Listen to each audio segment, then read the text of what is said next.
रत्नागिरी सिंधुदुर्ग लोकसभा मतदारसंघात महायुतीकडून नारायण राणे आणि महाविकास आघाडीकडून विनायक राऊत रणांगणात उतरले आहेत. यांना प्रतिस्पर्धी म्हणून कोकण प्रादेशिक पक्षाकडून शकील सावंत निवडणुकीला उभे राहिलेत. त्यांच्या या निवडणुकीपूर्व तयारीची आणि कोकणच्या विकासाची दृष्टी जाणून घेऊयात या मुलाखतीतून. केसकर साहेब नमस्कार, स्वागत आहे तुमचं सागर डिजिटल मध्ये. मतदान 7 मेला होतंय, काही दिवसच शिल्लक राहिलेत.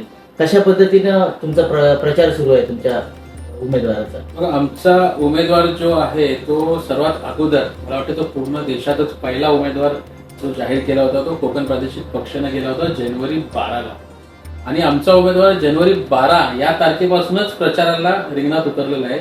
जेव्हा आमच्या समोरचा उमेदवार जाहीर व्हायला वेळ जात होता, महाविकास आघाडीचे विनायक राऊत यांचं पण ते काही फिक्स नव्हतं कदाचित, कारण त्यांचे आपसात 3 पक्ष. त्यानंतर महायुतीचा उमेदवार तर लास्ट जो तारीख होता 19 एप्रिलच्या दिवशी, तेव्हाच नारायण राणे साहेबांचा लास्ट दिवशी अर्ज भरण्यात आला. तर आमचा उमेदवार जानेवारी 12 तारखेपासून पूर्ण रत्नागिरी सिंधुदुर्ग हा फिरतोय आणि एका गावात जाऊन डोर टू डोर प्रचार करतोय. कारण आम्ही 100% आम्ही नवीन पक्ष, आमची मेहनत आम्हाला जास्त करायला लागते, लोकांपर्यंत उमेदवार पोहोचायला लागतो. सर्वात महत्वाचं या लोकसभेच्या माध्यमातून कोकण प्रादेशिक पक्षाचे धोरण, आमची आयडिओलॉजी, की आमचा आयडिओलॉजी सर्वात महत्वाचा आहे की कोकणच्या मातीचा कनेक्शन, त्या लाल मातीचा कनेक्शन, त्यासोबत जो आमचा खऱ्या अर्थाने, मी वकील आहे, मी कायद्याचा विद्यार्थी आहे, तर संविधान बचाव जो चाललेला आहे महाविकास आघाडी किंवा इंडिया ब्लॉकच्या माध्यमातून, तर खऱ्या अर्थानं वकील हा जास्त संविधानाचा आम्हाला ज्ञान आहे. आतापर्यंत 106 अमेंडमेंट झालेले. हे म्हणतायत की संविधान बदल होईल किंवा संविधान वाचवलं, आता हे 106 अमेंडमेंट झाले तेव्हा ते सर्व झोपले होते का? तर आत्ताचे आपण मुख्य न्यायाधीश सुद्धा बघितलं की चंद्रचूड साहेब, तेही चांगल्या पद्धतीनं आपला संविधान प्रोटेक्शन करायचं काम त्यांनी केलेलं आहे. आणि म्हणून आम्हाला माहिती आहे की हे नेत्यांचं काही काम नाहीये, फक्त पायमल्ली करतात संविधानाचं. वकील असो किंवा सुशिक्षित वर्ग असतो, एक सुजाण नागरिक असतो, तो संविधान वाचवायचं काम करतो. तर अशा पद्धतीनं आपला कोकणावर सातत्यानं होणारा अन्याय, एका बाजूला आपण पश्चिम महाराष्ट्र बघा, पहिलेपासूनच चांगला विकास होता. आज महाराष्ट्र दिन आहे, महाराष्ट्र दिनाच्या निमित्तानं सर्वात जास्त हुतात्मा आपल्या कोकणवासी होते. पण कोकणाला काय भेटलं? फक्त दुजाभाव.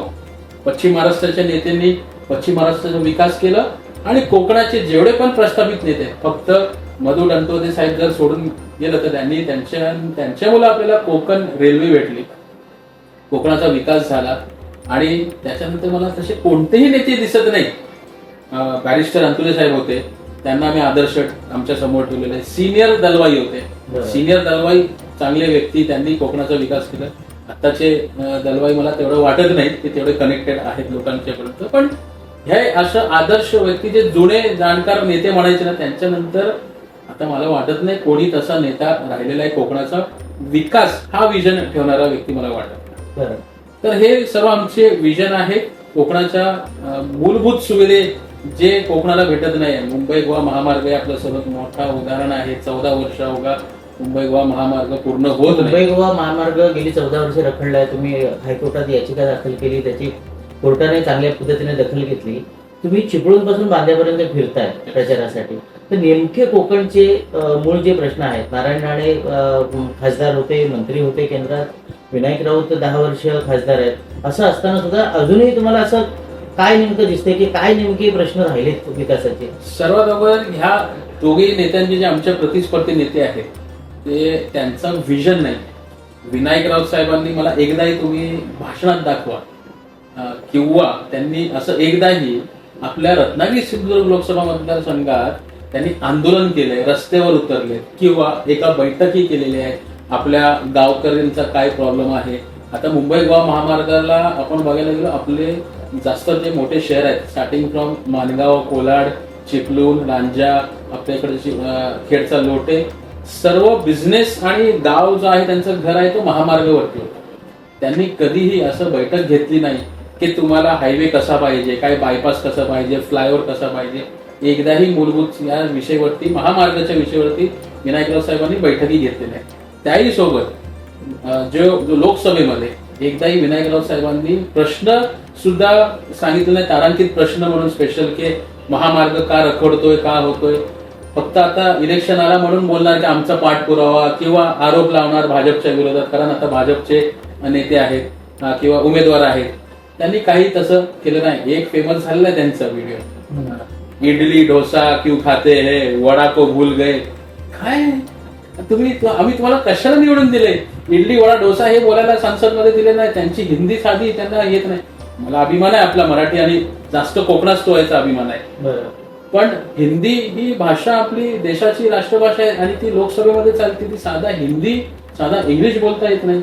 आणि त्याच्यावरती आपले दुसरे उमेदवार नारायण राणे, ते तर तुम्ही बघितलेलं आहे.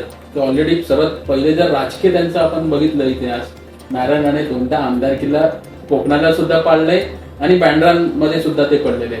एक महिलांना बँड्रामध्ये त्यांना पाडलंय. निलेश राणे त्यांचे मोठे मुलगे हे ऑलरेडी खासदारकीमध्ये 2दा पडलेले आहेत 1.5 लाखाच्या मताधिक्याने. म्हणजे राणे बंधूला तर राणे कुटुंबाला आणि बंधू हे दोघे, तिसरावाला जो आहे तो तर तसा पद्धतीनं म्हणजे त्याला चावी. दैनिक सागर डिजिटलचे प्रतिनिधी योगेश बंडागळे यांनी कोकण प्रादेशिक पक्षाचे मुख्य संयोजक ॲडव्होकेट ओवेस पेचकर यांच्यासोबत साधलेला हा संवाद. सागर डिजिटलच्या यूट्यूब चॅनलला लाईक करा, शेअर करा, सबस्क्राईब करा आणि ताज्या घडामोडी नियमित पाहण्यासाठी बेल आयकॉनला प्रेस करा.